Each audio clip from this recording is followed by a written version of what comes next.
this, and then I'll send that to you afterwards in case there's anything that you want to review and go back over. All right.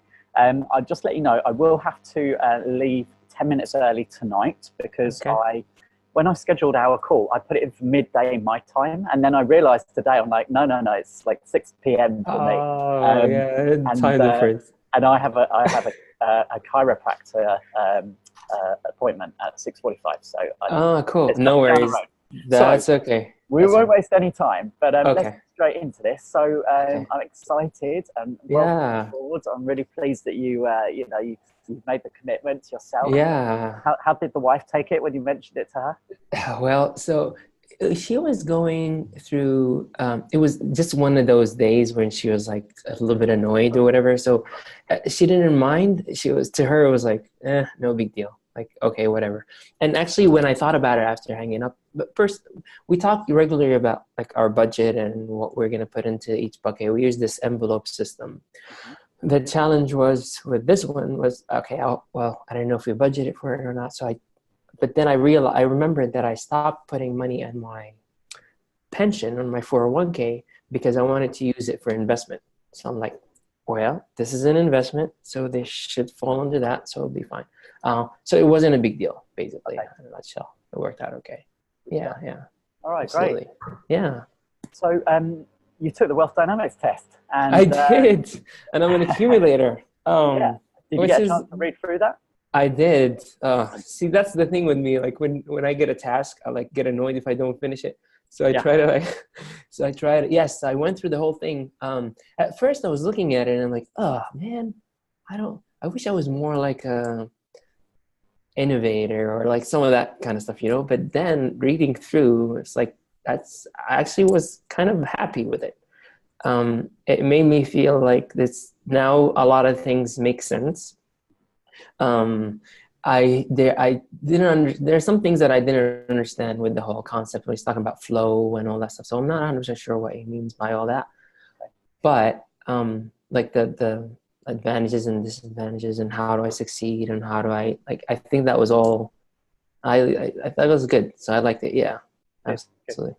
So my advice with the Wealth Dynamics test is the more you understand it, the more you read it through, the more you will continue to get from it. It's something that is not like you take the test, you read it, and then you're like, okay, great.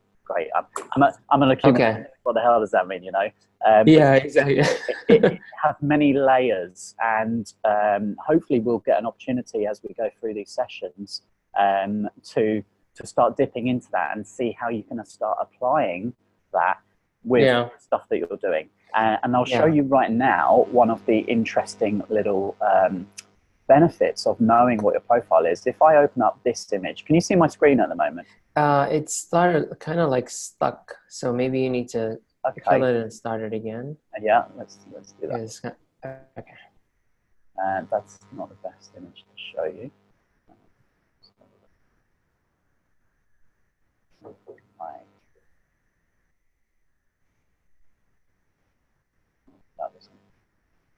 Okay, cool. Can you see the screen now? Hold on. Oh, hold on. I haven't shared it. That should work. Yes, I do. Yeah, I can see. Okay, you can see the Wealth Dynamics square? Yes, I do. Mm-hmm. Okay, so we'll just spend a minute here. I'll just give you a little bit more, kind of understanding overview of this. Yeah. So you're down the bottom, accumulator, okay? Yes. Roger Hamilton is the guy who actually created this test. And Roger is, being a mentor of mine. He is based out in Bali, and he based this test on information that has really been around for about 5,000 years. So it all began with like the Greek philosophers, Carl Jung, a book called the I Ching, and especially the Chinese philosophies, that we all have a certain like genius type is the way they describe it. And, some people are very creative. So if we look here at the diagram, the green at the top is what they call the dynamo energy, okay, the dynamo frequency. So this is your typical entrepreneur, someone like Richard Branson. Yeah. Always coming up with ideas, right? Like they have 100 ideas before breakfast, and they never get any of them finished. All right. So these people are your typical entrepreneurs that you think of. But the whole idea of wealth dynamics is that there are 8 different entrepreneur profiles, and not everyone is going to be like a Richard Branson. And that's okay. And it's important to understand that you can be successful and wealthy in any of these 8 profiles, but there's a very different way that each one operates, and a very different one that each creates their wealth from. So Richard Branson has built his empire, his brand, his wealth by creating lots of new companies. Warren Buffett, for example, as an accumulator, has not built his wealth that way.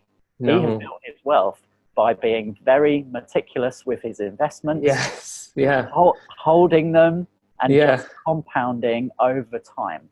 Yes. But he is a multi-billionaire, just like Richard Branson. Yeah, and I gathered, like, reading through it, it was very refreshing to hear that, honestly, because you always think, like, I was thinking to myself, well, am I going to succeed? Am I like the type of, am I really an entrepreneur, right? Do I have what it takes? I don't know. I'm not always thinking of ideas. I struggle to come up with new ideas. And how can I figure out how my skills can generate wealth for me? So it's nice to know that it really doesn't, you can be a different type, but you still be able to be wealthy, and having all these examples. That was really cool. I saw the videos from Roger Hamilton a while back, because you referred to them in some of your podcasts, but I never did take the test. So, but taking it and reading the profile was really, really helpful to kind of understand what it is. What I had a question about, though, is it said that I need to use my wing profile. So it says, so I'm like a trader and a lord, which I don't understand. So I didn't know what that means. Yeah, the best way to describe it is that, now, first and foremost, I'll say that the best way of really kind of understanding this is by having what we call a debrief session. Now, that often takes about 45 minutes, where I got you. Really go into detail about this, and we'll kind of do that, but we won't do it in one session. I'll break it up over. Okay, cool. But just to give you an understanding of how the 2 secondary profiles work, if you imagine you're a bird flying through the sky, and your body is your main profile, right? So like your accumulator is your body. But sometimes you're going to need to like dip to the left or dip to the right, in order to change direction or adapt to your, situation or circumstances. So our secondary profiles will always be the 2 that are on either side. So for you, your lord and your trader, which means that sometimes in certain circumstances, you may need to fall more into your lord profile, which is more the numbers, the analyzing, looking at the detail, number crunching. And sometimes you'll need to lean a bit more trader way, which is more to do with the timing and understanding the market. And so that's kind of where you sit. But most of the time, to get into flow, and flow is defined as that state where, when sometimes you just do stuff, like you're doing activities or something that you really enjoy, and time just flies, you feel like you're just, you're in the zone. and people comment and they turn to you and they go, wow, how do you do that so good? Or like, how come it's so easily to you? And you're like, look at them and you think, well, can't everyone do that? Doesn't that come easy to everybody? And that's flow. So when you can identify what those tasks are, and I'm going to ask you in a minute, what some of those tasks might be, that is somewhere where you should try and focus most of your time and energy, because that is your natural genius when you're doing those things. And it means that your team know that you're the best person to give those tasks to, because you're going to get it done, you're going to get it done well, and you're going to get it done on time. All right? Okay. So let me ask you, what might be some of those times when you just, just time flies, you're really in your element, you're good at it? Wow.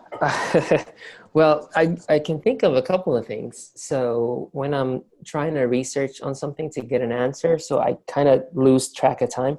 For example, I'm really interested in, because I'm originally from Sudan, I'm really interested in dictatorships and how do they rule the country and societies and how do they react with power and that kind of stuff.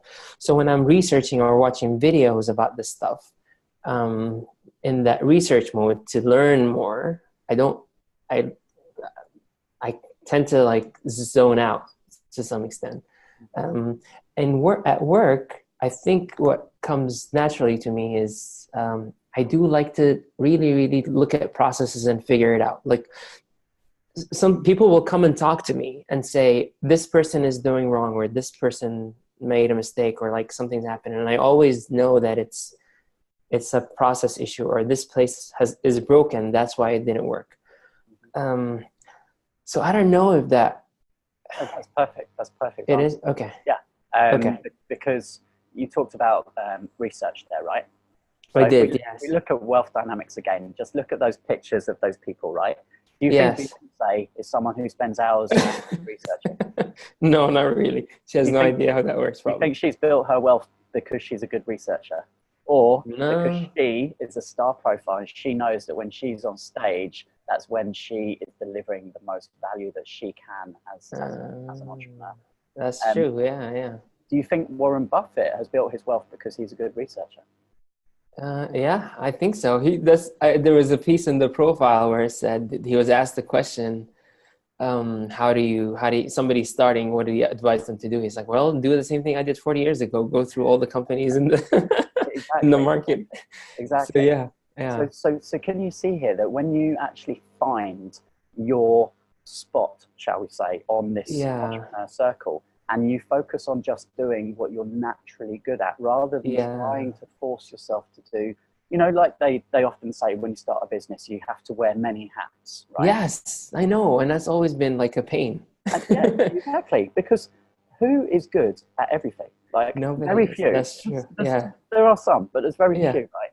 So as a business owner, we often, because we don't have money at the beginning, we think, well, okay, we can't employ anyone, we can't pay for anybody, so we just have to do it all ourselves, right? That's true. But the thing is, we're not good at sales sometimes, and we're not good at public speaking, and we're not good at marketing, and we're not good at online or building websites, but we try and do it all ourselves. Yeah, that's So true. no wonder that we burn out and stress. And it gets frustrating too. And then you doubt yourself. You think, okay, this is maybe not for me, right? Exactly. And that's the main issue. And then most people give up. So by understanding this is why it's something that I always want people to take at the beginning, because it really sets the scene and the foundation. Because often, when you're working late nights on your business and you're doing things that, you know what, it would be cheaper to outsource it for $10 and just wake up in the morning and it's done. Rather than spending hours trying to figure it out and not enjoying it anyway. Okay, cool. Yeah. Well, the 1, 2, 3 thing that it talked about, because then does that mean that you have to partner with it, or can you just, like you just said, maybe outsource that piece? Exactly. So let me just kind of quickly show you. So this is, you can see the circle. I'm drawing a green. So that's your number 1, right? And then you want to move clockwise, and from number 1 we count 2 places clockwise. So we go Lord and then mechanic. So mechanics, you're number 2, and then from here we count 3. So we go 1, 2, 3. There's a support. I need a support. Now, if you think about a stool that you sit on, right?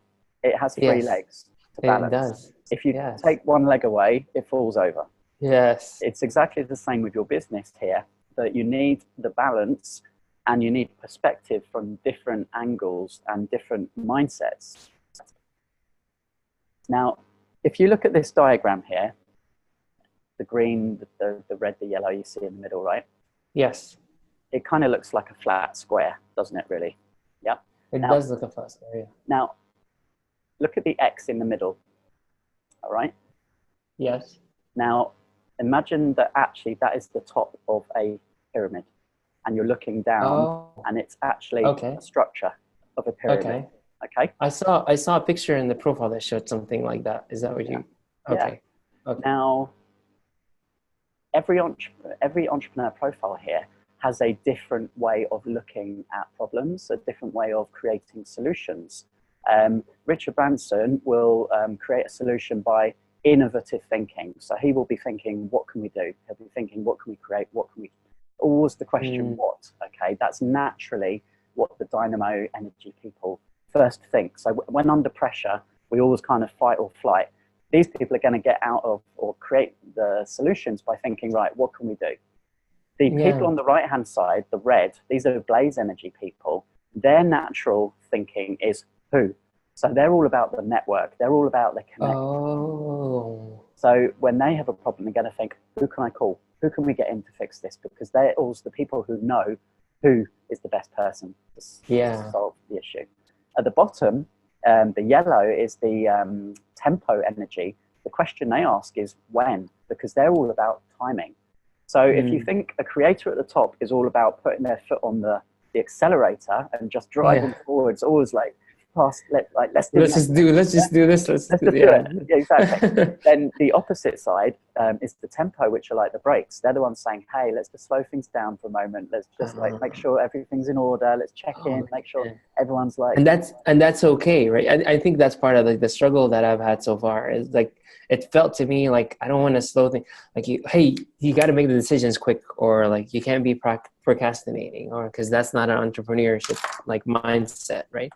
But and this is the thing when you're working with others and you're working in a team. So not only in your business with your two business partners, and I would highly recommend that you get them to take this test. All right. Okay. I thought about that too. Yeah. You know, for $100 or whatever, it's a small investment, and you can hopefully say to them, look, it's really worth it. It's going to help us so much in the long run, because when everybody understands each other's profile, each other's strengths, then you can just say, okay, look, you know, it's very clear that you should be the one that's making the sales calls. You should be the one that's going out to presentations. I'm going to be the one that's looking at the cash flow and yes, exactly.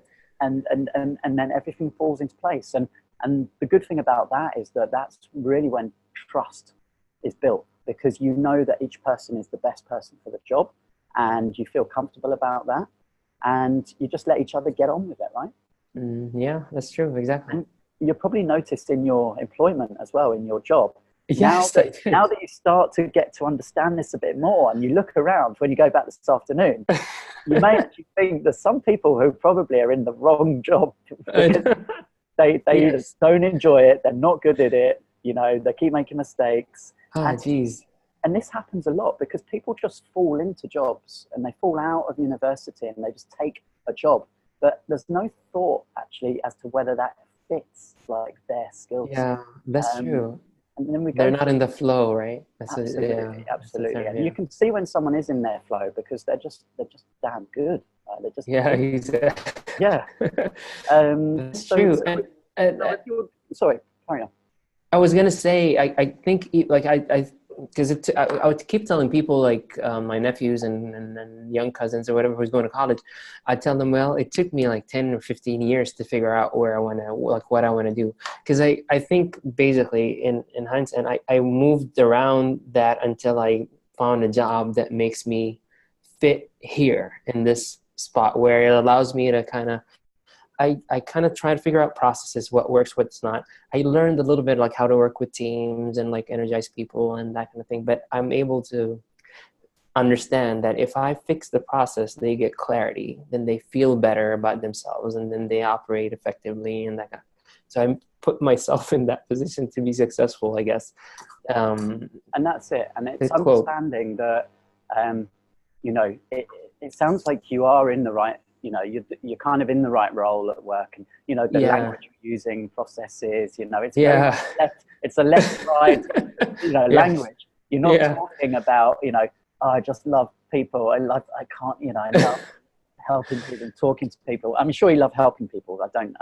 Obviously, but I can just tell by the language that people use, you know, where they comfortably sit.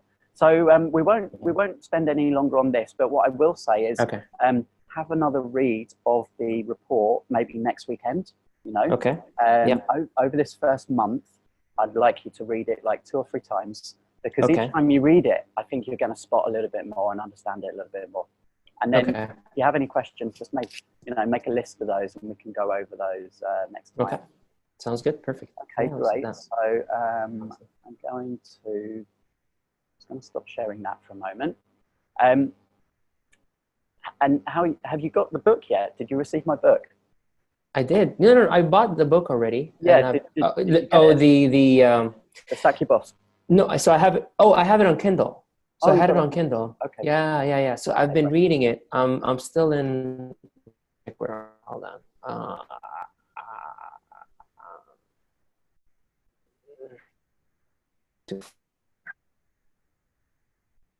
Okay. 604. I don't know. It's not very full. I'm on part 1.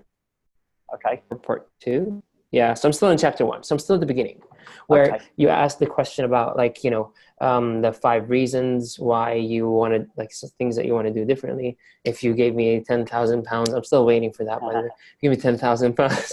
What else would I do? So I think I'm still in that space, that area right now. Yeah. So, but I've downloaded the package. Okay, perfect. Yeah, that's what I was going to say. And also, I'll be sending you an email probably tomorrow with access to an online course for the 5-step freedom formula.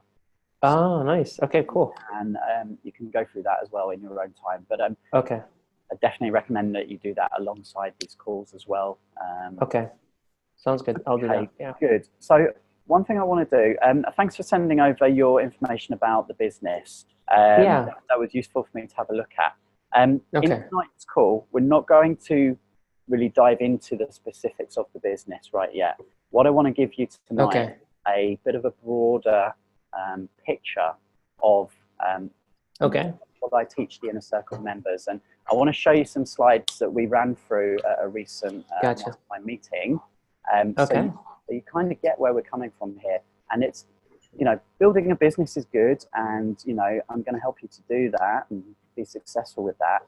But why are you building a business? Like, really, if I were to ask you, why are you building the business? What would be the reasons? And I kind of try to find the right answer. But at the end of the day, I feel like I want more control over my time and more control over my livelihood. So how much income I'm generating, whether I want to take a couple of months off in the middle of the year and be able to do that.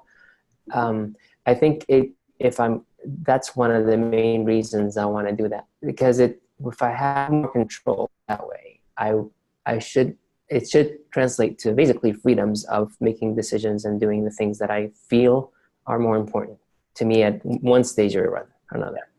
Wow. How did I guess correctly again? End goal equals freedom. There you go. Well, it's funny to say that, because, that is the reason most people are wanting to escape the rat race and, starting a business. Yes, they want to create some impact in the world, and they want to help people and do something that they're really good at and that they enjoy. But ultimately, your business really is to serve your lifestyle and give you the time to spend with your family, to go and visit places in the world and not have to worry, and, pass that on as well, as a legacy. Exactly.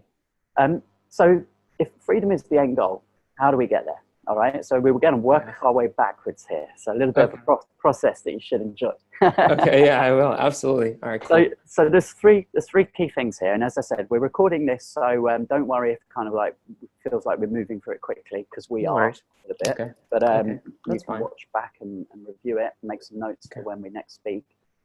So there's 3 key things that I want you to focus on here. And especially being a mechanic, my job is going to be to kind of keep pulling you back out to big picture, all right? Because it's probably going to be easy for you to get into the detail of stuff and think about things maybe. But, part of entrepreneur thinking is big picture thinking. And the big picture here is that, very simply, we need to build recurring income, okay? So in order for you to have freedom, you need something that is going to generate recurring income for you every month. Now, that could come from a business, that could come from properties, that could come from investments, it could come from joint ventures. We'll cover some of those in a minute, but there's more than one ways to achieve that. So we need to achieve that, but Okay. also we need to define how much. Okay, so what's your number? Now, you will see this in the book as well, but have you got an idea at the moment, Abe, as to if you could achieve a certain amount of recurring income every month, how much would you need in order to sack your boss and feel like you've got a comfortable lifestyle? So nothing like super extravagant, but what would just be enough that, you know, you could live comfortably, have some holidays? Yeah, I did that exercise already. The number that I came to keep the same cost of living is about $5,500 a month. So $5,500 US dollars a month to keep what I have right now, no change to that. And that kind of gets us the basics. If to live a little bit comfortably and to get, you know, everybody on board and doing it, I think 7,000 should be a gold number. If I can get that, it'll help me sack my boss with much ease. But if it's 5,500, I'll struggle, but I'll still be able to do it. I think I can still pull that off. Okay. And what's the number right now coming in from assets other than your job? So, I mean, is there anything? Nope. The only thing I had the so I had a real estate of like, so we had a condo, like a townhome, and that was bringing in some income, but we weren't really leveraging it as much. And we ended up selling the townhome to kind of pay off some debt and all that stuff. So that helped me reduce my cost of living. So that's the only thing really. The other thing is, like, you know, from job, there's like the pension or the 401k, but you don't get that until like your retirement anyway. So there's really not much going there. Okay. That's fine. So we know then now what the gap is, all right? And the gap is $5,500 a month. That's correct. So that now becomes the first goal for you to achieve. So we know, we know where we stand, right? We do. Can I make it 7 instead? Yeah, of course, it's your number. Absolutely. Well, the reason I say that is because when I shared that number with Sarah and we talked a little bit through what that number represents, she still felt like, oh, well, we don't, like, I guess to get her off the hump of me stopping getting an income. I feel like 5,500 could still do it, but maybe let's do that. Let's cut it in half. Let's do like a 6,000. I think I can. I think we'll do 6 as the number. 5,500 is based on historical. So I've looked at my mortgage, right, and my payments and all that stuff that I've done in the past years and got an average of it. So I think 6 will be definitely good. Okay, good. So what I'm going to do after this call, I'm going to send you just a, probably just do it in an email actually. And it will just be like an assessment, almost like a sort of very mini financial assessment, because often there's assets either that you're sitting on or that could either be leveraged a bit more, so you can get more out of what you're currently doing, or you can reduce your costs. So just to get an idea of that, I can give you some tips and ideas and things for you to have a look at, which might help. Okay. All right. Fair enough. Sounds good. Second thing down here, building a business, which you're doing, you need to focus on finding a strong niche where there's multiple customers. Okay. So tell me what your niche is. With the current business that we have? The niche is that it allows, so we have a product, the niche is our product that allows the end users to share and distribute basically confidential information and give them more control over their confidential information. So it's the customers would be basically anybody who needs to share any information with somebody out there without having to worry about, you know, the encryption or technology behind it, or setting up an infrastructure, any of that stuff. So technically, it's much easier than competitive products that are out there, because you just use your email address.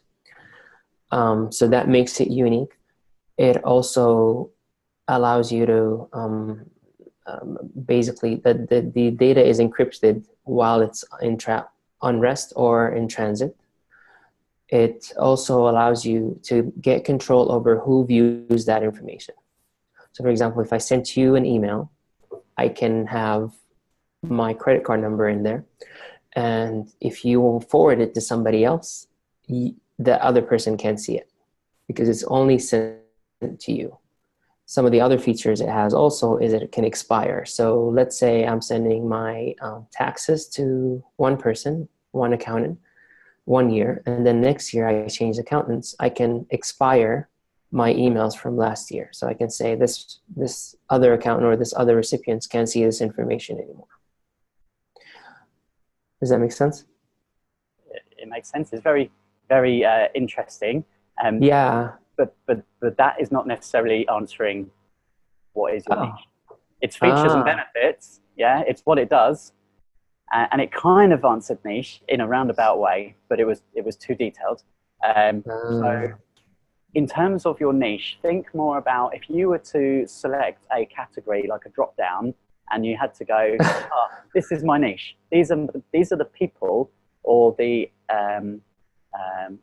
this is the category where my product sits. It definitely sits under technology products, cybersecurity. Okay, this is good. This is better. Yeah. Cybersecurity. So how deep can we drill down into this? Into cybersecurity, you can go into. I don't know. I'll have to think about that one, because it's really securing data, and it's under data. Okay, so it's data security, not just cybersecurity. So it's data and information security. Okay, and that would be the checkbox that I would pick. Because I can go lower and say, because then we say it does emails and files, for examples, and partial stuff. But I think that's falling into the bits and features. Yeah, exactly. So I think the niche would be like securing data, securing and controlling data, confidential data. For who? For either organizations or individuals. Okay. So I think, like we said on our first call the other day, at this stage, you need to maybe define a niche category of organizations or individuals, because that's very broad at the moment. So what we're thinking, and we talked about the schools, the education that already seem to be the early adopters with at the moment. But maybe, thinking before our next call, is there a segment or a small group of an industry or something where you can just target, so you can get really laser focused and become the go-to company that provides data security for X, whoever X is? So you're not trying to serve the world, you're just becoming the experts for this group of people. And even education might be, like if it's schools and stuff, does that still seem broad, or? No, that's fine. That education is good. Because within the school, I'm not sure exactly, because you have staff, right? And then you have the teachers, and then the type of communication they use and that kind of stuff. So it feels like the accountants can use it, lawyers can use it, but it seems like it would be easier to pick schools. The challenge with schools, though, is they don't have a lot of money. So I don't know if it's, how is that going to? In your email, you said you want an initial group of users that you wouldn't necessarily be charging. That's true. I did. So in terms of proof of concept, and I'm going to have to wrap up the call in a minute. No worries. Okay. But we're going to work our way through these slides, and I'll ask you to look at the call very soon as a follow-up, so you can see here that Stage one is proof of concept. Okay, so I know you've already been doing this, but just to show you the 3 stages, proof of concept, to really be certain that you've got a product that people want and will pay you for. That's getting your first customers. All right, I put first customer, but first customers really. Refinement is then getting your next batch, or certainly getting 10 paying customers, and then deciding, does it make sense for us to go all in now and actually engage in marketing to go for our first 100 customers? Okay. All right. Sounds good. So for the next steps, do you want me to kind of go think a little bit about how schools would use it, or like whoever, if it's not schools, whatever it is? Have a brainstorm of, let's say, between 3 to 5 niche categories which need your product or service. Who do you think that if they knew about your product, they would be like, yeah, that is perfect, we need it, you know, let's talk? Okay. So start from scratch, not necessarily that. Just pick up where I'm started, just to start from scratch there. Okay. Brainstorm on that, yeah. I'll send you an email with a link, and I'm happy to either book in later this week or next week, because I want to get off to a good. Sure. I can try, and we can. I can look at your calendar, and how should I do, like 10 minutes or so? Or how long? Yeah. Should I book? Because you sent me your calendar, so I can try and go through the calendar and book like 10 minutes. Or is that okay? Okay. Oh, well, no, I mean book another 45-minute call in. A full one? Yeah. Okay. All right. Yeah. Okay. I'm happy to just, let's just really get stuck in here. So okay. All right. Sounds good. I'll try and I'll see what I have, and then I'll try and book another one. Awesome. Okay. All right. Awesome. Good stuff. Good start. So review from today is check in on your Wealth Dynamics profile again in the next 7 days, and to have a good think about any other niche kind of subcategories. Yeah. Sure. All right. Sounds like a plan.